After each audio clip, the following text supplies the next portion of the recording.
നമ്മുടെ രാജ്യത്ത് ഉയർന്നു വന്ന ചില പ്രശ്നങ്ങൾ ഈ ഘട്ടത്തിൽ പറഞ്ഞു പോയില്ലെങ്കിൽ ശരിയാവില്ല എന്നുള്ളതുകൊണ്ടാണ് ഈ കാര്യങ്ങൾ പറയേണ്ടി വന്നത്. എന്നാൽ കേരളത്തെ സംബന്ധിച്ചിടത്തോളം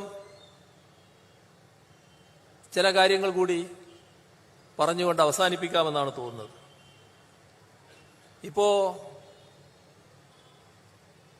ഇന്ന് നമ്മുടെ നാട്ടിൽ വലിയൊരു പ്രചരണ കോലാഹലം ഒരു കാര്യവുമായി ബന്ധപ്പെട്ട് വരികയുണ്ടായി. അത് ഹിന്ദു പത്രം ഞാൻ ഡൽഹിയിലുള്ളപ്പോൾ എൻ്റെ ഒരു ഇന്റർവ്യൂ എടുത്തിരുന്നു. ആ ഇന്റർവ്യൂവിൽ ഞാൻ പറയാത്തൊരു ഭാഗം അവരുടെ ഭാഗത്ത് നിന്ന് കൊടുക്കുന്ന നില വന്നു. അത് വന്നപ്പോൾ മുഖ്യമന്ത്രിയുടെ ഓഫീസിൽ നിന്ന് ഹിന്ദു നമ്മുടെ രാജ്യത്തെ പ്രധാനപ്പെട്ട ഒരു മാധ്യമമാണല്ലോ, മാധ്യമധർമ്മം കൃത്യമായി പാലിച്ചു പോകുന്ന ഒരു മാധ്യമവുമാണ്. അപ്പോൾ അവർക്കെന്താണ് ഇങ്ങനെ സംഭവിക്കാനിടയായത്? നിങ്ങൾ തന്നെ അത് പരിശോധിച്ച് ആവശ്യമായ വിശദീകരണം നൽകണം എന്ന് ഓഫീസിൽ നിന്ന് അവരെ ബന്ധപ്പെട്ട് അറിയിച്ചത്.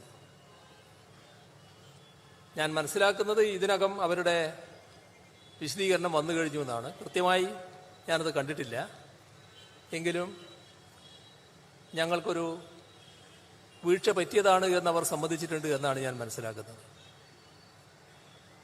ഇവിടെ നമ്മുടെ സംസ്ഥാനത്തെ ഏതെങ്കിലും ഒരു ജില്ലയെയോ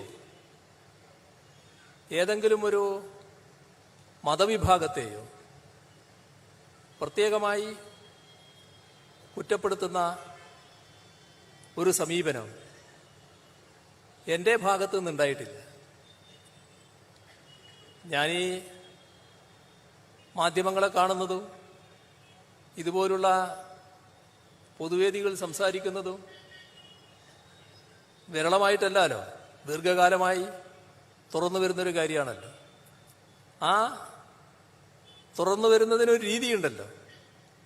ആ രീതിക്കകത്ത് ഏതെങ്കിലും ഘട്ടത്തിൽ ഒരു പ്രത്യേക പ്രദേശത്തിനെതിരെയോ പ്രത്യേക ജില്ലക്കെതിരെയോ നമ്മുടെ സമൂഹത്തിൽ ജീവിക്കുന്ന ജനങ്ങളിൽ ഏതെങ്കിലും ഒരു പ്രത്യേക വിഭാഗത്തിനെതിരെയോ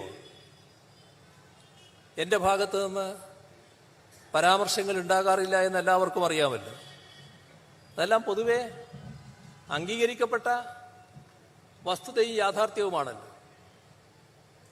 എന്നാൽ ചില കാര്യങ്ങളിൽ വിയോജിപ്പ് പറയാറുണ്ട്. അത് തെറ്റായ കാര്യങ്ങൾക്കെതിരെ.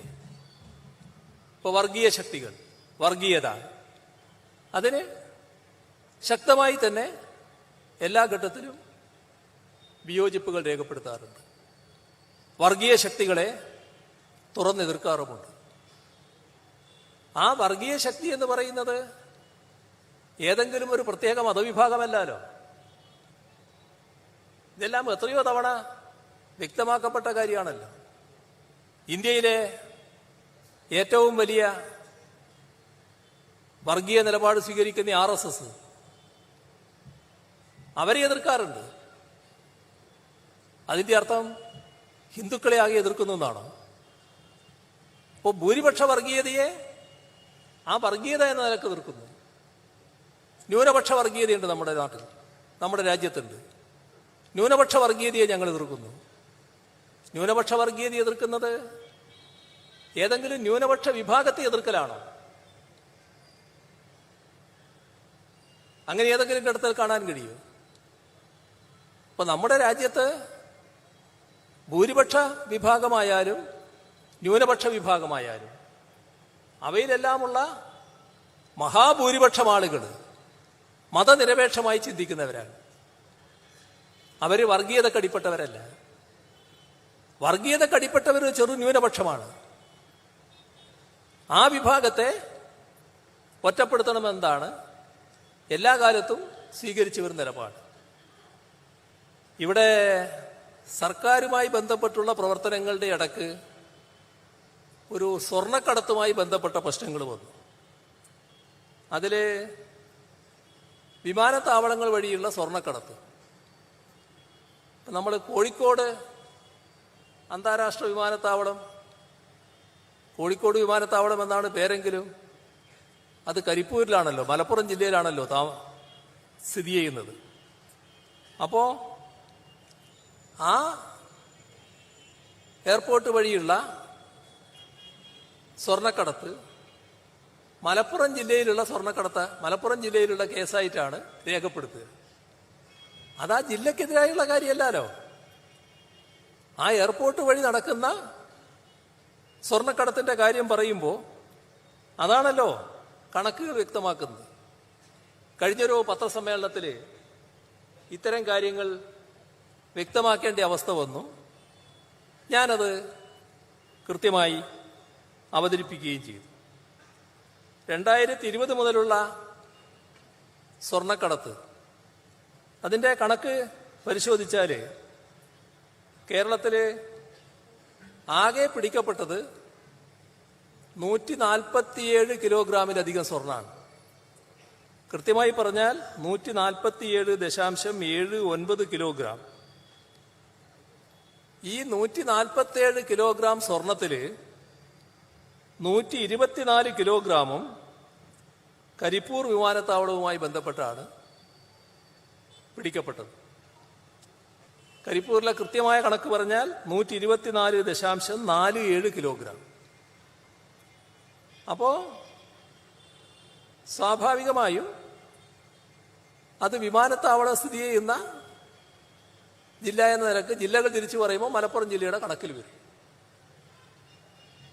2020-ലും 2021-ലും കോവിഡ് കാലമായിരുന്നു. വിദേശ ഫ്ലൈറ്റുകൾ വളരെ കുറവായിരുന്നു.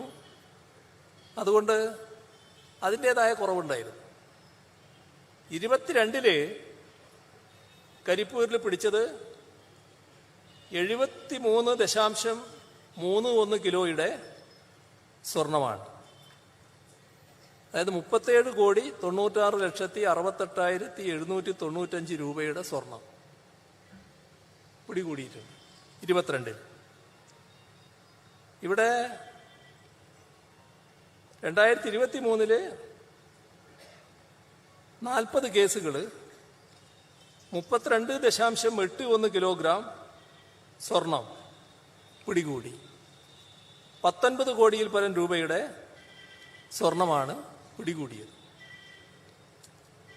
2024 26 കേസുകൾ, അവിടെ 17 കിലോഗ്രാമിലധികം സ്വർണം, 11,62,00,000 രൂപയുടെ സ്വർണ്ണമാണ്.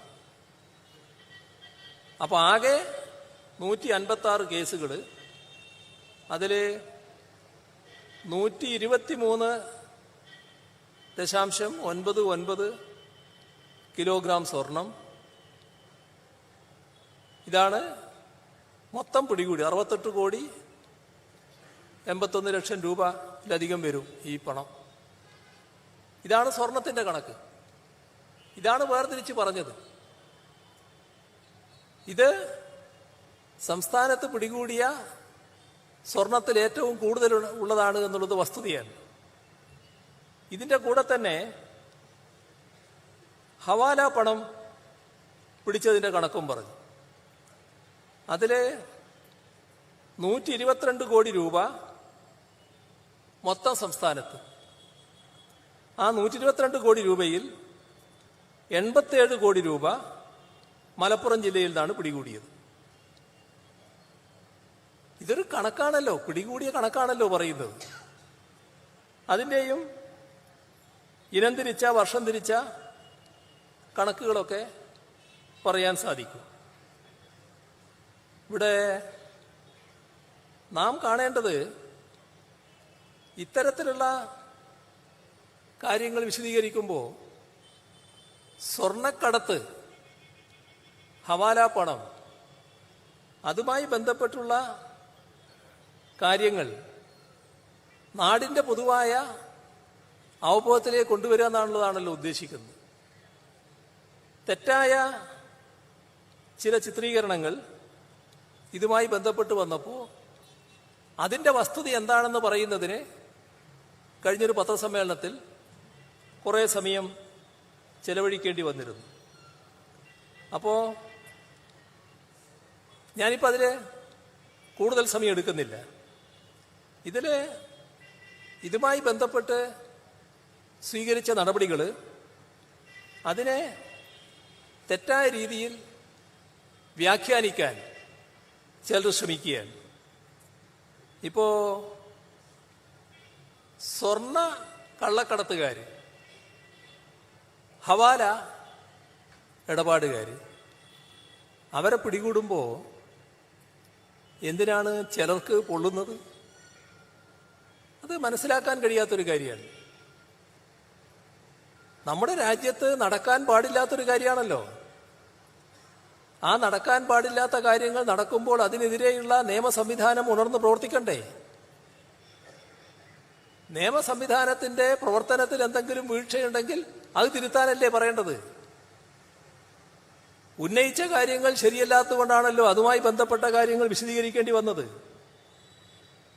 ഇവിടെ ഇതിനൊന്നും എതിരായി പോലീസ് ഒരു നടപടിയും എടുക്കണ്ട എന്ന് ഇതുമായി ബന്ധപ്പെട്ട് വിമർശനം ഉന്നയിക്കുന്നവർ കരുതുന്നുണ്ടോ? എന്തിനാണ് അത്തരത്തിലുള്ള നിയമവിരുദ്ധ പ്രവർത്തനങ്ങളെ നല്ല രീതിയിൽ പ്രോത്സാഹിപ്പിക്കുന്ന സ്ഥിതി സ്വീകരിക്കുന്നത്? ഒരു കാര്യം വ്യക്തമാണ്, തെറ്റ് അത് ഒരു തരത്തിലും അംഗീകരിക്കാൻ കഴിയുന്നതല്ല. തെറ്റായ നടപടികൾ സ്വാഭാവികമായും അംഗീകരിക്കില്ല എന്നുള്ളത് കൊണ്ട് തന്നെ ആ കാര്യത്തിൽ ആവശ്യമായ നടപടികളുണ്ടാവും. ഇവിടെ സ്വർണം കടത്തുന്നതും ഹവാല പണം കൊണ്ടുപോകുന്നതും രാജ്യസ്നേഹപരമായ നടപടിയാണ്. അതിനു നേരെ പോലീസ് കണ്ണടക്കണം എന്നാർക്കെങ്കിലും പറയാനാവുമോ? പോലീസിൽ നിക്ഷിപ്തമായ അധികാരം ഉപയോഗിച്ചുള്ള നടപടികളാണ് അവർ സ്വീകരിക്കുന്നത്. അതുകൊണ്ട് തന്നെ അത്തരം നടപടികൾ സ്വാഭാവികമായും കൂടുതൽ ശക്തമായി തുടരുക എന്നത് തന്നെയാണ് ചെയ്യുക. ഇതുമായി ബന്ധപ്പെട്ട് ഈ അടുത്ത കാലത്ത് ചില കാര്യങ്ങൾ ഉന്നയിക്കാൻ ശ്രമിച്ചത് ഞാൻ കാണാതിരിക്കുന്നില്ല. ഇപ്പം ഞാൻ അതിനൊരു മറുപടി പറയാൻ ഈ വേദി ഉപയോഗിക്കുന്നില്ല. കാര്യങ്ങൾ വ്യക്തമാക്കി കഴിഞ്ഞതാണ്. എന്തോ പ്രത്യേകമായ ഉദ്ദേശത്തോടെ ഈ നാടിൻ്റെ ഇത്തരം സംവിധാനങ്ങളെ ആകെ തകിടം മറിക്കാനുള്ള നീക്കങ്ങളാണ് ഇപ്പോൾ നടന്നുകൊണ്ടിരിക്കുന്നതെന്ന് കാണാൻ കഴിയും. ഇത് ശ്രദ്ധിച്ചാൽ ആർക്കു വേണ്ടിയാണ്, എന്താണ് അതിന് പിന്നിൽ,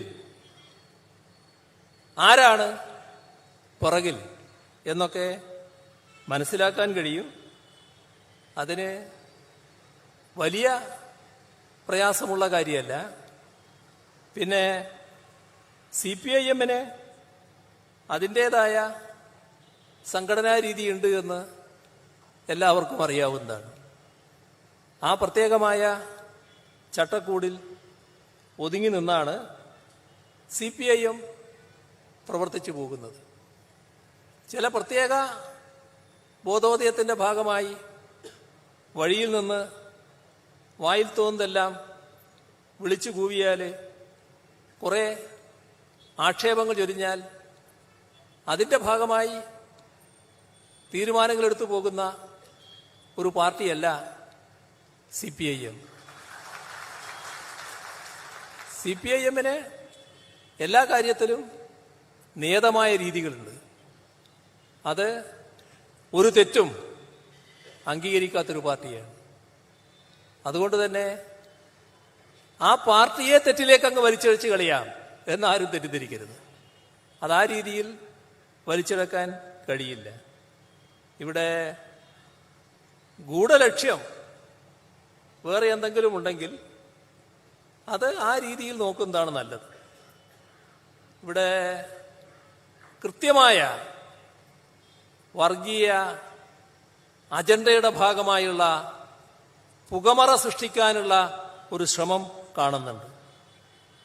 അത് നമ്മുടെ നാട്ടിലെ ജനങ്ങൾ ഒരു കാലത്തും അംഗീകരിക്കില്ല. ഏത് കൂട്ടരെയാണോ തന്റെ പക്ഷത്തേക്ക് അണിനിരത്താമെന്ന് ഇതിലൂടെ വ്യാമോഹിക്കുന്നത് ആ കൂട്ടർ തന്നെ ആദ്യം തള്ളിപ്പറയും എന്ന് കണ്ടോളണം. അതാണ് നമ്മുടെ നാട്. മലപ്പുറത്തെ മതനിരപേക്ഷ മനസ്സ് അത് എല്ലാവർക്കും കൃത്യമായി അറിയാവുന്നതാണ്. അതുകൊണ്ട് തന്നെ അതിൻ്റെ ചരിത്രം പരിശോധിച്ചാൽ ഒരു ഘട്ടത്തിലും ആ മതനിരപേക്ഷ മനസ്സിന് വല്ലാത്ത ഊനം നമ്മുടെ നാട്ടിലും വർഗീയ ശക്തികളുണ്ടല്ലോ, അവർക്കൊന്നും വരുത്താൻ കഴിഞ്ഞിട്ടില്ല എന്നത് നമ്മുടെ അനുഭവമാണ്. ആ മതനിരപേക്ഷ മനസ്സ് ദൃഢപ്പെടുത്താനുള്ള നീക്കമാണ് നാം നടത്തിക്കൊണ്ടിരിക്കേണ്ടത്. ഇവിടെ വർഗീയതയോട് സന്ധിയില്ലാത്ത പോരാട്ടമാണ് CPIM നടത്തുന്നത്. അത് ഭൂരിപക്ഷ വർഗീയതയോടെ ആയാലും ന്യൂനപക്ഷ വർഗീയതയോടായാലും. ഈ രണ്ട് വർഗീയതയും പരസ്പര പൂരകമായിട്ടാണ് പ്രവർത്തിച്ചുകൊണ്ടിരിക്കുന്നത്. എന്നാൽ രണ്ടിനോടും വിട്ടുവീഴ്ചയില്ലാത്ത നിലപാടാണ് CPIM എല്ലാ കാലത്തും സ്വീകരിച്ചിട്ടുള്ളത്. ഇവിടെ ഏതെങ്കിലും നമ്മുടെ നാട്ടിലെ വർഗീയ ശക്തികൾക്ക് കുറവില്ലാലോ. ആ ഏതെങ്കിലും ഒരു വർഗീയ ശക്തി പിന്നിലുണ്ടെന്ന് കരുതി നാക്ക് വാടകയ്ക്ക് കൊടുത്ത് എന്തും വിളിച്ചു പറഞ്ഞു കളയാം. അങ്ങനെ CPIM-നെയും അതിൻ്റെ നേതാക്കളെയും വർഗീയതയുടെ ആളുകളായി ചിത്രീകരിക്കാം എന്നൊക്കെ വ്യാമോഹിക്കുന്നുണ്ടെങ്കിൽ അതൊക്കെ വെറും വ്യാമോഹം മാത്രമായിരിക്കും. ഇവിടെ എന്തെല്ലാം നമ്മൾ കണ്ടതാണ് എന്നത് മനസ്സിലാക്കുന്നത് നല്ലതാണ്. ഇവിടെ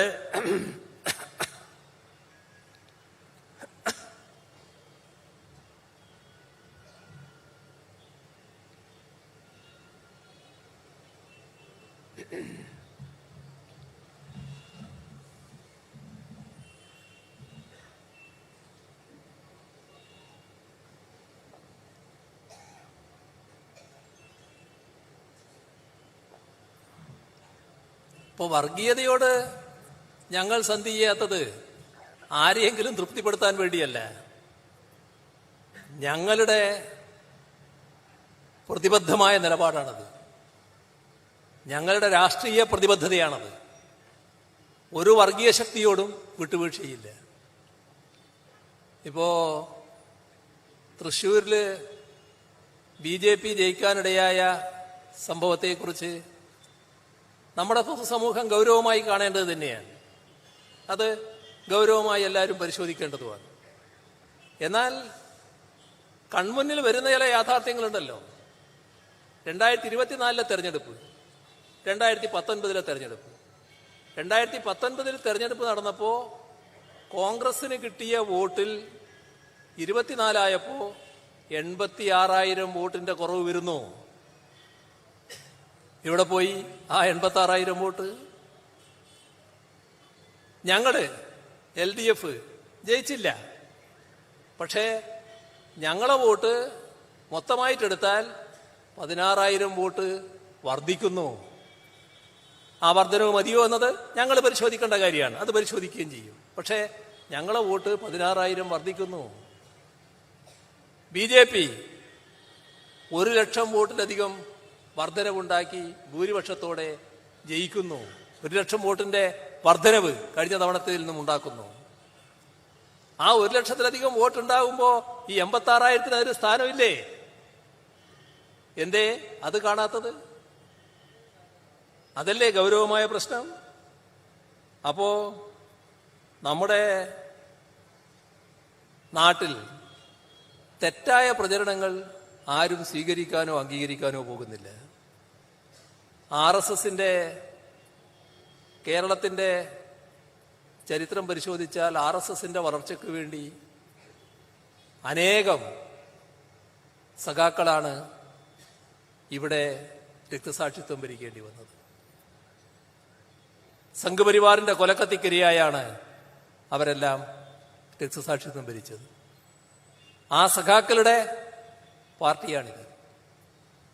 വിട്ടുവീഴ്ചയില്ലാതെ വർഗീയതയ്ക്കെതിരെ പോരാടിക്കൊണ്ടിരിക്കുന്ന ഒരു പാർട്ടി. കേരളത്തിന്റെ മതനിരപേക്ഷത തകർത്ത് വർഗീയ അജണ്ട പ്രചരിപ്പിച്ച് കടന്നുകയറാൻ പറ്റുമോ എന്ന് RSS വലിയ തോതിൽ ശ്രമിച്ചുകൊണ്ടിരിക്കുകയാണ്. ആ ശ്രമങ്ങൾക്ക് പിന്തുണ നൽകാൻ ചിലരിപ്പോ തയ്യാറാകുന്നു എന്നതാണ് ഈ അടുത്ത കാലത്തെ സംഭവങ്ങൾ കാണിക്കുന്നത്. ഇവിടെ എല്ലാ കാര്യങ്ങളിലും കൃത്യമായ നിലപാടുകൾ നേരത്തെ വ്യക്തമാക്കിയിട്ടുണ്ട്. അതിലൊന്ന് അൻവർ, ഇപ്പോൾ അദ്ദേഹം കേരളത്തിലെ CPIMന്റെ നിയമസഭാ പാർട്ടി അംഗമല്ല എന്ന് പറഞ്ഞു കഴിഞ്ഞിട്ടുണ്ട്. ഞാൻ നിയമസഭാ പാർട്ടി അംഗമല്ല, നിയമസഭാ പാർട്ടിയിൽ പങ്കെടുക്കില്ല, ഞാൻ LDFന്റെ ഭാഗവുമല്ല എന്ന് അദ്ദേഹം പരസ്യമായി പറഞ്ഞു കഴിഞ്ഞിട്ടുണ്ട്. ഇനി ഏത് ഭാഗമാണെന്ന് പിന്നീട് അദ്ദേഹം തീരുമാനിക്കട്ടെ. ഏതായാലും അദ്ദേഹം നിയമസഭാ പാർട്ടി അംഗമായിരിക്കുന്ന ഘട്ടത്തിൽ ഉന്നയിച്ച ചില ആരോപണങ്ങളുണ്ടായിരുന്നു. ആ ആരോപണങ്ങൾ അവജ്ഞയോടെ തള്ളിക്കളിയല്ല സർക്കാർ ചെയ്തത്. ആ ആരോപണങ്ങൾ ഗൗരവത്തിലെടുത്തു. ആരോപണങ്ങളുടെ പിന്നിലുള്ള ഉദ്ദേശം എന്തെന്നൊന്നും പരിശോധിക്കാൻ ഞങ്ങൾ അന്നേരം പോയില്ല. പക്ഷേ ഒരു MLA ഉന്നയിച്ച ആരോപണങ്ങൾ എന്ന നിലക്ക് ഗൗരവത്തിലെടുത്തു. എന്നിട്ട് എന്ത് ചെയ്തു?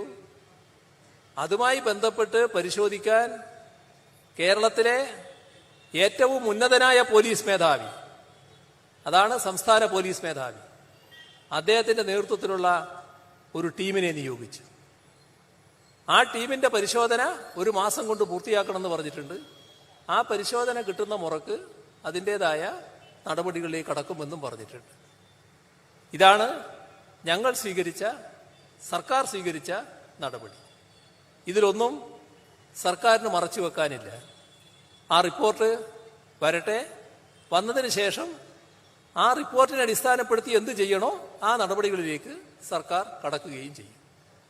ഇവിടെ അതിനു മുൻപ് തന്നെ പ്രത്യേക അജണ്ടയുമായി അദ്ദേഹം രംഗത്തിറങ്ങി കഴിഞ്ഞു. അത് അദ്ദേഹത്തിന്റെ നിലയാണ്. അതിനെക്കുറിച്ച് ഇപ്പം ഞാൻ കൂടുതലായിട്ട് പറയുന്നില്ല.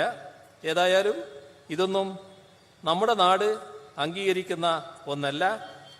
ജനമനസ്സിൽ തെറ്റിദ്ധാരണ പരത്തി വർഗീയ വിദ്വേഷം തിരികെ കയറ്റാനുള്ള ഹീനമായ ശ്രമം അത് നാട് തിരിച്ചറിയണം. അതിനെ പൂർണ്ണമായി ഒറ്റപ്പെടുത്താൻ കഴിയണം എന്നുകൂടിയാണ് ഈ ഘട്ടത്തിൽ ഓർമ്മിപ്പിക്കാനുള്ളത്.